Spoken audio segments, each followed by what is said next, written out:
Financial Action Task Force, the global terror financing watchdog's Special International Cooperation Review Group, will begin its two-day virtual meeting to discuss Pakistan's progress when it comes to terror financing. The group includes countries like China, India, the US and the UK. It will be submitting a report ahead of the FATF's plenary meeting on the 21st of October.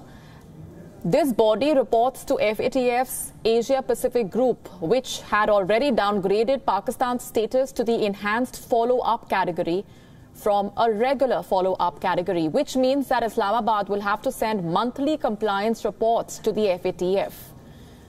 Recently, the Asia-Pacific Group found Pakistan to be partially compliant on 25 of 40 recommendations, non-compliant on 4, largely compliant on 9 parameters, and fully compliant only on 1 recommendation.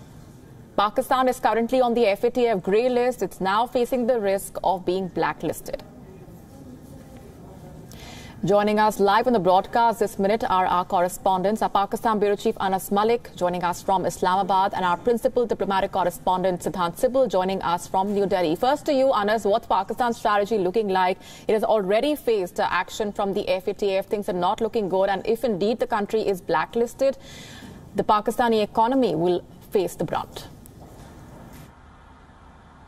Well, for now, the chances of Pakistan being blacklisted are pretty grim and pretty dim because, remember, Pakistan needs less than 2 votes to be downgraded from the currently withheld grey list. As we speak, the International Cooperation Review Group, or the ICRG's meeting, is currently ongoing. This review group is Pakistan-specific of the Asia-Pacific Group. It has 7 countries, namely India, China, USA, UK, France, Germany and New Zealand.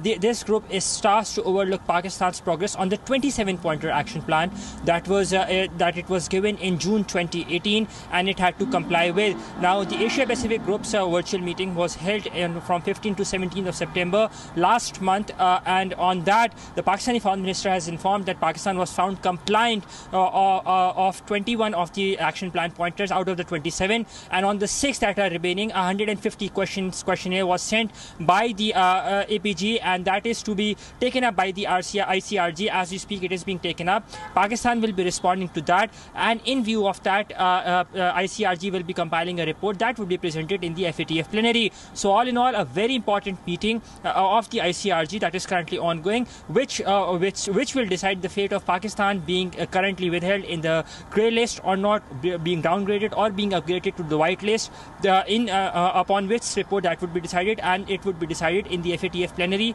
that is to be held virtually from the 21st of October until the 23rd of October. Yes, Molly. Right. To you, Siddhant. Now, FATF has found Pakistan fully compliant only on 1 recommendation. A lot of questions have been raised over the lack of stern action coming in from the FATF, given the kind of support that Pakistan enjoys from its quote-unquote friends who have been by its side in spite of its inaction when it comes to clamping down on terror financing on its soil, and the cosmetic measures that it undertakes every time the FATF meeting is on the horizon.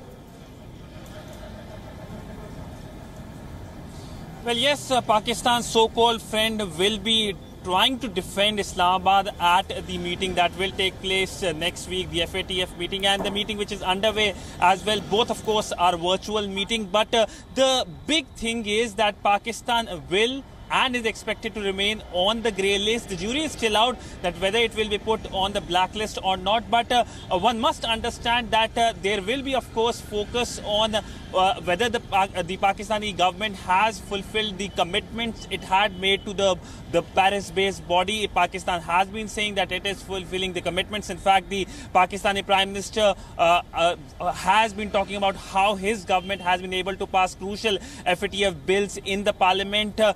That, of course, were necessary, he has said in the parliament, or he said that means that Pakistan could be blacklisted if those bills weren't passed. And he has been blaming India, of course, for pushing Pakistan on the blacklist. He has also explained the meaning to his domestic audience, that how blacklisting means that the Pakistani economy will be completely destroyed. But one must also understand that globally now the focus is on countries who finance terrorism, because that is something that can be done. We have seen a global coalition, like-minded countries coming together to talk about it. India, of course, has been taking a lead on that.